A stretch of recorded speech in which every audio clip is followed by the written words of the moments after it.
Hey, this is Brent Harris again. Thank you for coming back to my kitchen.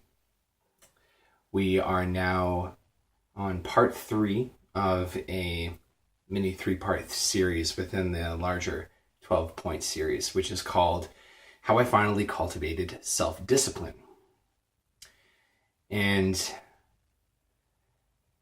this is the reason why I'm turning this into a 3-part series, is because the subject of self-discipline is it's a really big one for me personally. It's something that's bugged me for a long time, and I know it bugs a lot of other folks too. I'm on the internet. I'm on Reddit a lot, and there's a lot of people who lament that they can't get themselves to do certain activities, certain things that they really want to do once, let alone maybe 30 days in a row or 60 days or 90 days in a row.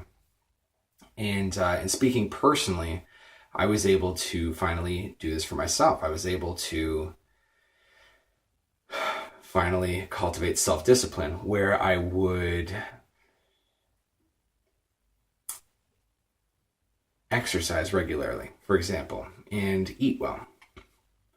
And so in the first video, I spoke about probably just the most foundational important element if you wish to direct your own life, in my opinion, which is the practice of loving your own heart. Now, if that's a little bit too mushy for you, totally dig it, don't worry. Another phrase would be just being friends with yourself and being nice to yourself. And the reason being is that if we often I found if I try something, or if a lot of people try different things, and if they fail, usually that's the time when we end up being really mean to ourselves, being like, oh, so stupid, I shouldn't have tried that. I can't, I'm not able to, I should just give up, and just lots of really mean things we say to ourselves.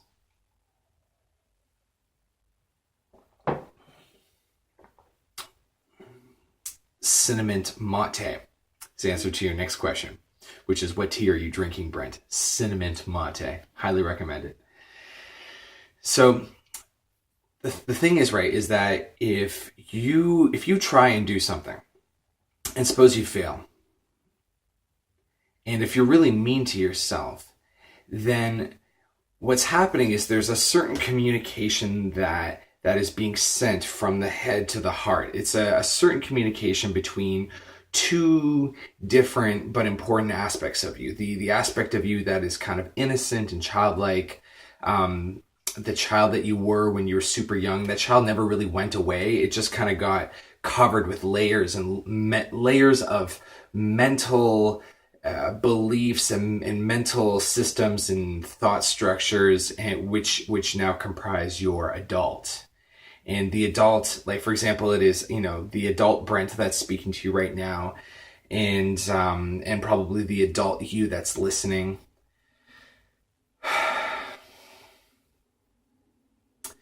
And if you say in your inner monologue, if you say unkind things to yourself, then it creates a sort of harsh environment in your body, and it creates harsh emotions and harsh feelings, and it really makes it unlikely that you would try to do it again. If you're mean to yourself for failing in the first place, it creates such a hostile atmosphere that you are afraid to try again, you, the inner child. And if the adult you punishes the child you for failing, you may think on some level that perhaps it helps, because it'll help the child be kind of a little bit more sharp on the next attempt, but it doesn't really work out that way. And I think you're pretty clear on that too. So the practice of being nice to yourself, the practice of saying I love you to your own self, particularly after failure, very, very powerful. Very powerful, because it just when you stop being mean to yourself on the subject of failure, it creates less of a polarity between success and failure, and it just makes the whole thing less weird, and it puts success on less of a pedestal as well, so that instead of like ramping up all your effort and eventually getting there, you can just kind of walk through the door. You'll get it on the next try. Nice try. Good job. Good job. You're so good at this. We're just going to learn our lesson. We're going to try again. We're going to get it next time. And if not, then the next time. And isn't it fun just trying anyways? That would be an example of a productive conversation that you could have with yourself. So that's one. Two is discovering and releasing faulty beliefs, weird psychology. All of us, when we are children, as we rise into adulthood, as we grow into adulthood, we adopt the psychology of our parents. To a great extent, we adopt their beliefs, we adopt their models about the world, we look at things the way they looked at it. It's an inheritance that we get from our parents, and that they got from theirs, and that they got from theirs. And typically what happens is whenever a child grows up, they inherit that series of thoughts and beliefs, and they perhaps may tweak it a little bit, but usually it stays the same with little tweaks, little improvements, and then they pass it down onto their children, and that's how it works. But if you are able to find beliefs in yourself that usually these are beliefs that we practice so often and think so often, and we've believed for so long that we essentially assume that they are facts, immutable facts about life. And if these beliefs are harmful beliefs, such as it's difficult to make money, you're a bad person if you have a lot of money, it's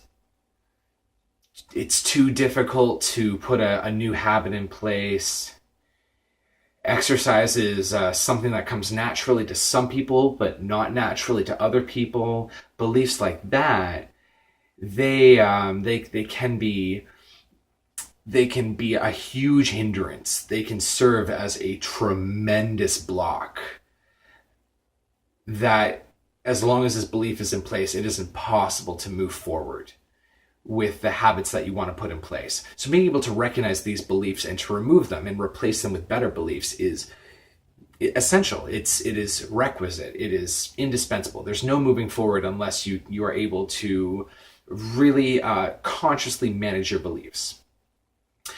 And generally, you are able to discover faulty beliefs, weird beliefs in your psychology, usually after you try something and fail. So there's something you want to do, you have a certain goal in place, and you try it out, and it works for a little bit, and then it stops working. At that point, just as you're about to fail and fall off the wagon, fall off the rails, and go back to your original state from when you started, if you pay very close attention, you'll discover a belief that was in place that was just clearly you couldn't have moved forward as long as it were there.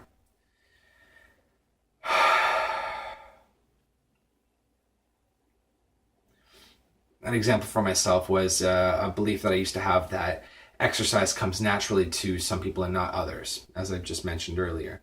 That because I would want so much to be able to work out every day and get stronger every day, but I just sincerely believed that I was not one of those people that would naturally work out every day. And so even if I tried, because I believed just so completely that I was not that type of person, I failed until I discovered that belief.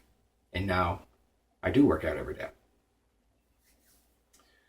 So so one is loving your heart. Two is locating and replacing weird psychology. And the third one is one that I'm really, really looking forward to telling you about, because it's kind of serendipitously, at the end of the second video that I made, you'll notice that I don't have a beard anymore, and that if you look at the timestamps, this video is coming probably a month and a half after the last one.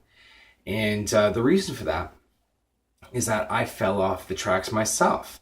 I pretty much from the beginning of January, I put a whole bunch of new habits in place, and I was really jazzed up, really fired up, and it was going really well for a little while. And but then it was just I just got really really seriously burnt out. But what I was doing was like all of my any free time, spare time that I had, I would just keep adding more and more stuff. Just like, wow, look at me go, look at me go. And I put all this stuff in, and near the end of kind of around February about, I started getting like really wired, really frazzled. I had this like feeling in my nerves and in my spine, like I was just juiced, like just like almost like electricity had been passing through it for a long time. And I just felt like fried and dry and squeezed and just out of energy.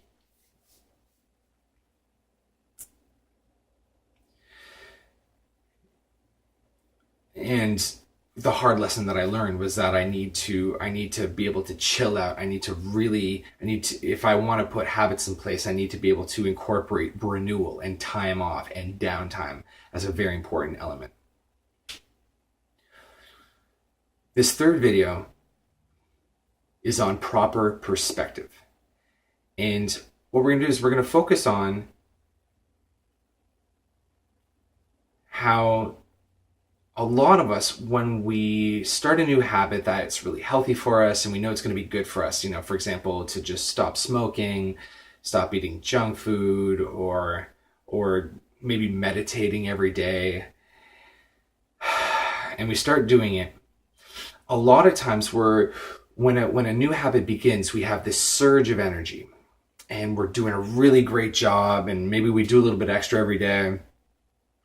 And that motivation is great, but as I'm sure you've found out, it never lasts, and then it dies out, and then you're just kind of left with the work, and it somehow seems even harder than when you started, strangely.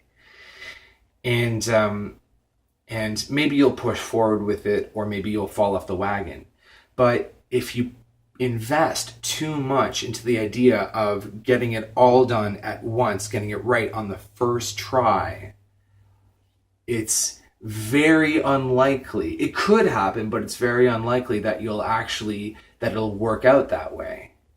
And if you really, really put all of your chips on you getting it down on your first try, it puts a lot of pressure on yourself. It makes the whole situation very dire, very grave, very serious, very life and death. And it ends in a lot of frustration, and it ends in a lot of humiliation too. Especially if you make it public, you start telling all your friends how you're doing this forever and ever.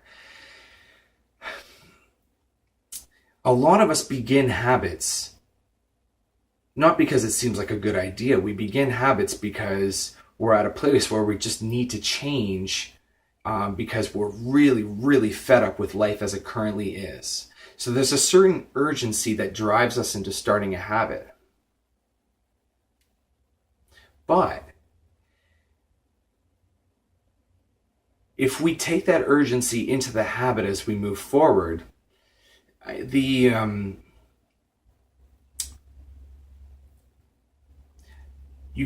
it's not really possible to build a habit on a foundation of urgency. It's too volatile. It's like building a house on sand. It's just too difficult to keep everything going if at your very base you feel very urgently like you need to have this habit in place. So the idea is to make friends with life as it is before going into the new habit. So everything is as it is, and you feel that urgency that's like, no, I need to change. And what you do is you feel it, and you think, it's okay, I have enough time. There is enough time. There's enough time. Why don't you try this with me right now? If you're vibing with this conversation right now and you feel like this is important, we're going to say this 10 times together.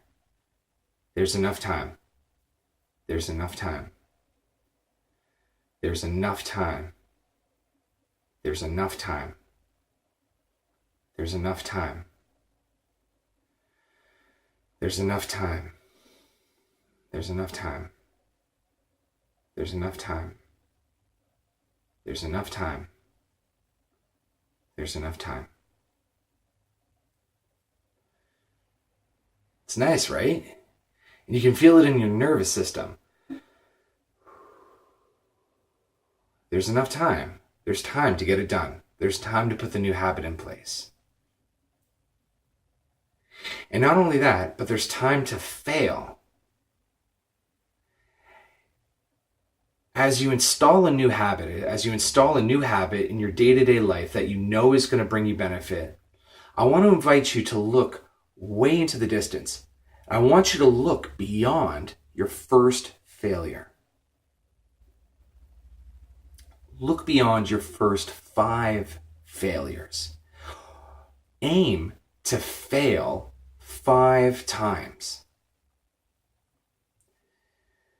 Because if you took all of your attention and urgency and energy out of that one first attempt being the only attempt, and if you fail, then you give up forever, and it ends up being like 6 months or a year before you try again. What if a failure could just last maybe a week or 2 weeks, or even if it just lasted a month? What that would mean is that if you allocated a whole month per failure, over the course of a year, you could establish at least one important habit that would change everything around. Suppose your whole life up until now, you've never had fitness, an exercise routine in place. Or you've never had a full meditation practice and you know it would help you out. Imagine if you knew by the end of this year, 2017, or a year from whatever time you're watching this, that this habit would be permanently in place and you're doing it and it's in and you're going to do it for the rest of your life. That would be worth it, wouldn't it? If you can make this marriage between yourself and your life and your circumstances and your body and your habits and your money and your relationships as it is right now, and how you see it in your vision, and if you can move toward your vision without urgency, but with just a kind of a calm, really balanced, centered sense of almost play, that's the ideal climate for these new habits to grow in. You may find that you won't need a whole month for failure. It's a little bit much, right? But as long as you're not in a hurry, and as long as you can look past the failures and really believe that it's in the cards for you and that it's possible for you to have this habit, and if you're really kind to yourself the whole way through, you're in. You got it. You can do it. And the best part is that as you learn to get good at putting habits in place and seeing how long it takes and watching the whole process come together, you'll be able to put more and more habits in place at exactly the right rate of time that works for you. So that's it. It's part 3 of 3. Thank you very much. The final announcement is that you'll notice that I have like certain videos, like, out of 12. That's because I set a resolution to put 12 videos out by the end of March, and I failed because March is over. So we're going to wipe the slate clean and we're just going to move forward from here. So I believe this is video number 8. 8 is as far as we go. And the other one is that I am now coaching. I am now part-time life coaching, specializing in self-discipline and getting habits in place. I'm giving away free 60-minute sessions where we just talk and I just help you as best as I can, get you in the right place. And it's totally free, totally fun. You should hit me up. So leave a comment or send me an email brenthuris@gmail.com, and we'll figure it out. Thank you. I'll catch you later.